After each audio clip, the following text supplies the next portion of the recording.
الحمدللہ، ایک توحید والا جہنم پر کیوں حرام ہے؟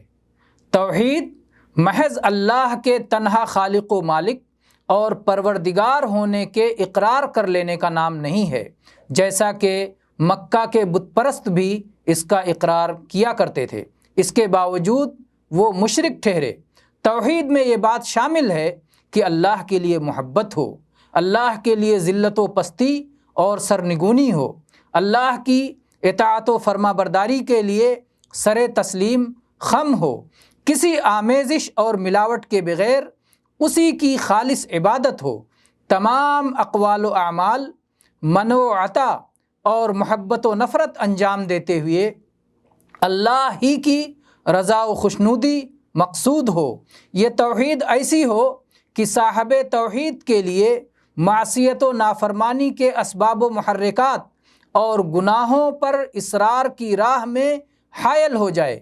جو شخص یہ نکتہ سمجھ جائے گا وہ نبی کریم صلی اللہ علیہ وسلم کی اس حدیث کی معنویت کی معرفت سے شاد کام ہو جائے گا، جس میں نبی کریم صلی اللہ علیہ وسلم نے فرمایا ہے، ان اللہ حرم علی النار من قال لا الہ الا اللہ یبتغی بذالک وجہ اللہ۔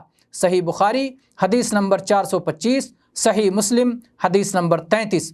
بے شک اللہ تعالیٰ نے جہنم پر اس شخص کو حرام کر دیا ہے جس نے اللہ کی رضا کی خاطر لا الہ الا اللہ کا اقرار کیا ہو۔ اور ایک حدیث میں اس طرح ہے، لا يدخل النار من قال لا الہ الا اللہ۔ صحیح بخاری حدیث نمبر 128، صحیح مسلم حدیث نمبر 32۔